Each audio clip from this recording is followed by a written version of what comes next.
they're able to play basketball in wheelchairs. I cannot do that. Okay, I cannot do that. So again, it's how do we look at the abilities or disabilities? What lens are we looking through? In this case, I would say they are very accomplished, okay, basketball players. Now, let's have a look at neurodiversity. Where's Iris? Iris, okay, I visited Iris. Stand up, Iris. I visited Iris's school last year, and I met this sweetie pie of a student, and I'll just tell you the story. I went in there and was visiting the school, and somehow this little girl kind of like seemed to cling on to me. I don't know what it is, but I was very fortunate because she kept with me the whole time, and when I wanted to leave, she said, if this is right, Iris, Papa, Papa, Papa. So I thought, wow, what a compliment. She thinks that kind of like I'm like her dad.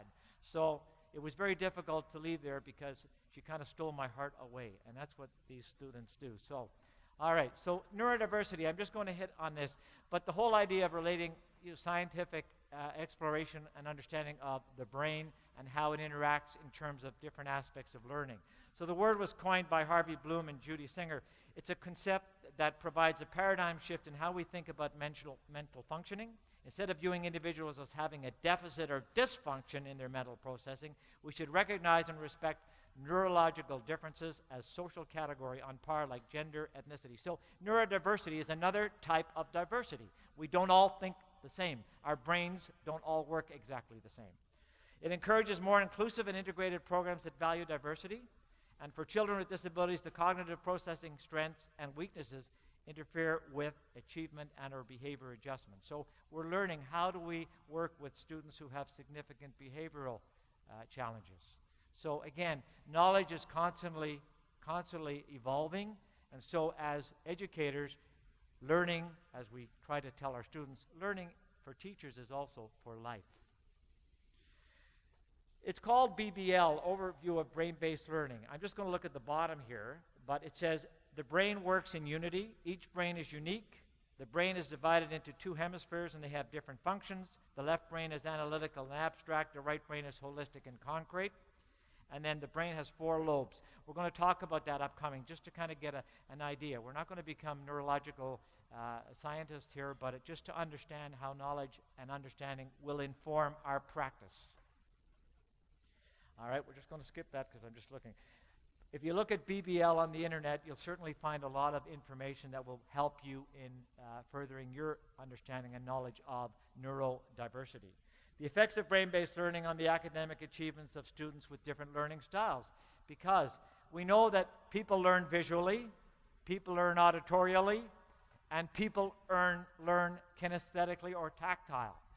It doesn't mean one of them might be a predominant way for us to learn. It's not exclusive because we learn in all 3 different ways, but some are more our preference. For example, males learn, predominantly males, not exclusively because there's always exceptions, but predominantly males learn best visually. Females learn best auditorially. Okay, that's their first. Doesn't mean exclusive, okay, but it is something that it's important to understand. So if you're trying to teach boys, talking for 4 hours, just talking, is not going to be very helpful to them. Okay? So it depends. How are we going to look at all these differences in our students? Because they're all unique. Okay? Just the last part. It is claimed that the learning styles of the individuals are determined by the way the brain functions. Thus, the content, design, and presentation of each learning activity, every learning activity that you're going to do, every lesson that you're going to prepare, you have to first of all figure out, are you going to include, okay, examples of visual learning, okay, auditory learning, and also, finally, tactile or kinesthetic. So in the course of your teaching, you need to remember that different people have different preferences, so that's important. Okay, there is Iris. Do you see Iris up there? Iris is in the pink skirt. See Iris? There you are. This is, again, I was invited to her school, and I had a great time with grade 1s and 2s, so, okay. All right, here's a little bit of activity. I'm going to tell you how to do this. Memorize these 30 words, Mike, by studying them. For 2 minutes, how many can you remember when the list is taken away? I'm going to ask you to explain that to your partner. So have a look. You've got I'm going to give you 1 minute to see how many of those English words you can remember. You don't have to understand them. It's a test, a brain-based learning test. Go.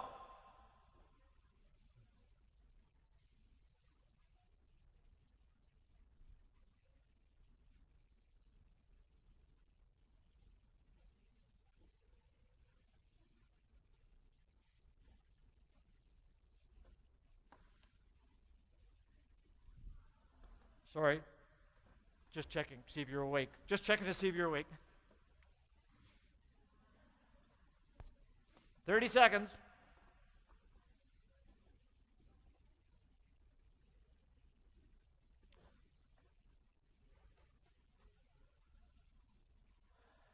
Okay, time's up. I'm going to go back to that. So your brain in action. Now, with your partner, you say what words you can remember, and then he or she adds any extras. Go. 30 seconds with your partner beside you. No cheating, Iris.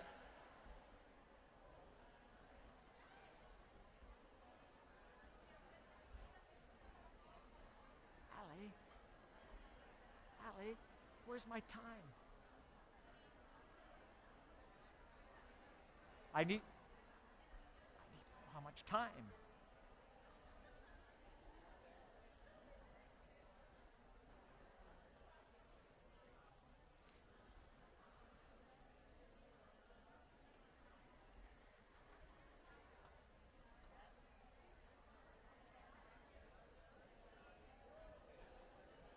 Okay, that was an example of a little activity to see if our brain is engaged, and then what you can remember in a short period of time. How much processing is going on in your brain?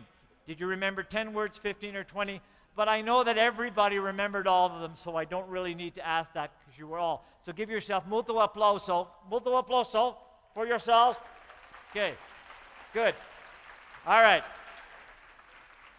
We have 4 lobes, and I'm not going to make you experts in this, but it's just to give you an idea of how complex our brain is when we're trying to learn. And it's something that you want to access a little bit about in your search on the internet about brain-based learning, so that, again, you can meet the needs of your students. Okay? Okay, the occipital lobe is conscious visual, so our sight receives, processes, and analyzes visual information. This is the function of this part of the brain. There are 4 lobes. Recognition of form, color, orientation, faces, and color. This functions. If there is a problem with this part of the brain, it says reduced ability to discriminate and process spatial information, i.e. distance between. So, for example, mathematics, arithmetic, calculations. Okay, that might be a problem. Okay? Movement, disorientation, okay? Space, being able to maneuver space, okay? And decreased face recognition, okay? Can't really remember who a particular person is, or can't distinguish as clearly, okay? The temporal lobe is another part. So what does it do? Conscious, auditory, and olfactory. Olfactory meaning smell, okay? Analysis of form and color. Sound frequency, sound recognition, language, music, appreciation. So this is where your language is. When you're trying to do your communication skills or language acquisition, writing, reading.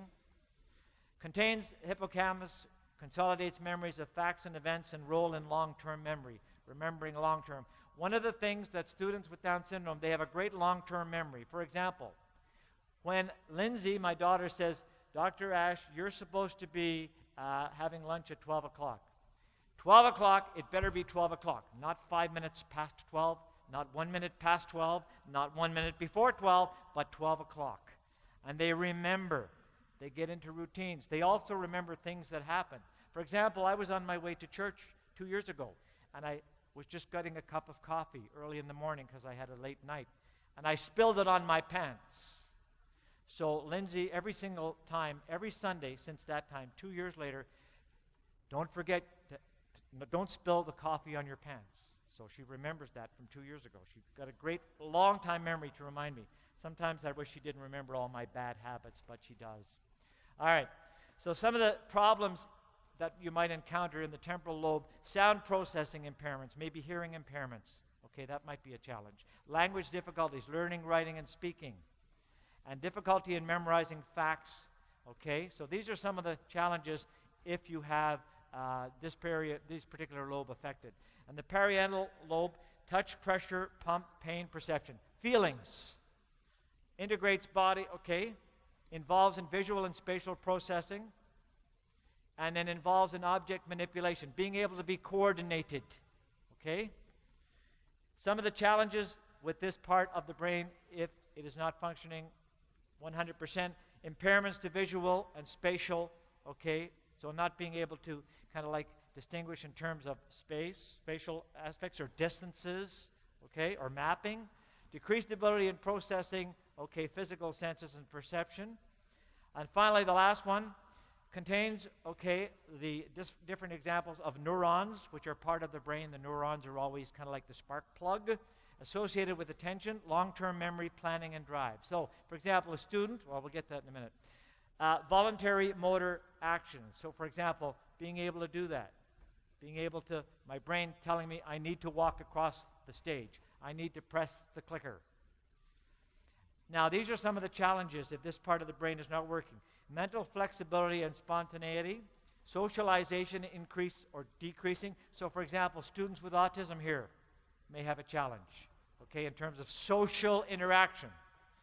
Distracted more frequently. Students with attention deficit, hyperactivity disorder, okay, would have this part of the brain.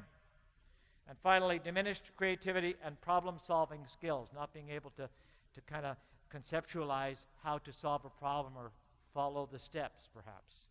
All right, there's another one from Mexico. Inclusive brain-based research and methodology.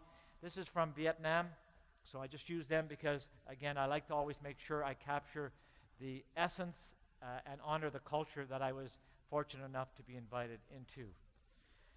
Okay, there's a whole bunch of stuff here of research which I'm going to just kind of try to kind of scan across. The brain is designed to perceive and generate patterns, and then on the other side, how does it affect teaching? To present information in context. I'm just going to whip through this because this will be available. I just wanted to kind of give you an idea. I don't want to make you experts here on brain-based research in one little session. Okay, but on the left-hand side here is what the research is, and on the right-hand side, how would that inform your practice? Okay, help builds a classroom environment. So if this one, emotions and cognitions cannot be separated. Emotions can be crucial to the storage and recall of information. So look on the other side in terms of your teacher. Help builds a classroom environment that promotes positive attitudes among students and teachers about their work. So that's what your practice would be as related to the research findings. Okay? Every brain simultaneously perceives and creates parts and wholes. The brain has all sorts of different things coming at it. It's like a radar. And there's a certain part of the brain that puts it all together and makes sense. What you hear, what you see, okay, and your reaction to that. Okay, learning involves both focused attention and peripheral perception. So I'm looking right there, but I can also see, not clearly, that Iris is over on that side, for example, and Daniela is over on that side. Okay, even though I'm not looking directly at them, I can kind of just see them out of the corner of my eye. Place materials, posters, art materials outside the learner's immediate focus to influence learning. These are really specific practices that you can implement in your teaching or as you study. So again, this is going to be available through the website here, and I'll also leave you my email, so whatever. All right, so learning always involves conscious and unconscious processing. That's interesting. Unconscious, unconscious. Use hooks or other motivational techniques to encourage personal connections. For example, this morning, I was trying to remember a particular word. And what I found out is that I got a nice hint from Efren, our translator. I was having trouble with blessings, the word blessings in Spanish. And then Efren said to me, think of bendi. So, bendiciones. Because I was getting benedictiones, I didn't get quite right. So he gave me a hook. He gave me something to help me remember that word in Spanish. So it made sense to me, okay, to help me in terms of that word. So that kind of examples. And then finally, we have at least two types of memory: spatial, which registers our daily experiences, and rote learning. Okay, rote learning, repetitive, to learn something, okay? Separating information and skills from prior experience forces the learner to depend on rote memory. Try to avoid an emphasis on rote. We don't want to do that, row, row, row your boat over and over again, okay? That was a thing that happened many years ago. But certainly we don't do that as a one form of learning. We might do it to help kindergartners learn a song, and that's okay. But we don't want our learners to just simply regurgitate facts, because that's not really learning. That's not moving forward. That's just being somebody just regurgitating things that have no essence. So recent research suggests, again, the brain performs many functions simultaneously. Learning is enhanced by a rich environment with a variety of stimuli. So again, stimuli for me is I didn't want you all falling asleep. So what did I do? I started off with a song, and then I recognized everybody, with some Spanish to honor the culture that I'm in, which is Mexico. All right? And I also used a welcome in my language of French, which is one of the two languages from Canada, of course. And then I also said hello to Sinaloa. Why? Because yesterday they asked me if I was up here today, would I say a special hello to them? So I like to be a teacher, as you will be, to always keep your word. Okay? So that's why I did that. All right. So present content through a variety of teaching strategies. So you're going to change what you do. You're not always going to do the same thing, because every single day you're trying to provide a variety of different teaching strategies that are going to be used, so that you are trying to connect or hook all the different learning styles that you're going to come across in your diverse classroom. Different learning needs, boys, girls, those who are able-bodied and those who have got differentiated learning styles. Learning engages the entire physiology, physical development. So it's important also, to be active, because if I was here for 3 hours and just talking without any sort of stimulus, you would all be falling asleep, because you just simply were not being brain stimulated. Okay? All right. Be aware that children mature at different rates. So the developmental processing of children, there's no such thing as a typical 4-year-old. There are certain things or certain benchmarks that we look at for a 4-year-old, but they all don't arrive at that benchmark at the same time. For example, research has proven that in kindergarten by age 4, when boys and girls start together, the girls are up to a year ahead in terms of development, specifically in language. So the boys and the girls coming to your kindergarten class, for example, without any disability, there's a difference in where they are starting. The search for meaning is innate, the mind's natural curiosity to be engaged by complex and meaningful challenges. The big thing in Canada right now is to teach children to inquire. It's called inquisitive learning. So not just to give information or facts, but to kind of present a question, or even have the children themselves come up with a question and pursue it. So that's called inquisitive learning. That's the thing that we're working on right now, and certainly a big part of our curriculum throughout Canada. Strive to present lessons and activities that arouse the mind's search for meaning. So it's always important that you're able to hook the students into something that you want them to learn about. So it's important that you know where they come from, what are their interests, and have that personal relationship. In terms of brain-based learning, the first thing that I think you need to do as a successful teacher, we say in English the 3 R's used to be reading, writing, and arithmetic. That was a kind of an established saying. I believe that the 3 R's for teachers are relationship, relationship, relationship. Because students don't care how much you know until they know how much you care. So that's really important. All right, the brain understands best when facts and skills are embedded in natural spatial memory. These are just things. Use techniques that create or mimic real-world experiences. Try to build on real-world experiences as opposed to abstract things that they cannot relate to. If they can relate to something in your lesson that happens in everyday life, it makes it much more meaningful, and your lesson's going to be a lot more successful. Learning is enhanced by challenge and inhibited by threat. The environment must be safe. So when we have children with disabilities, we've got to make sure in our classroom that they feel welcome, that because they learn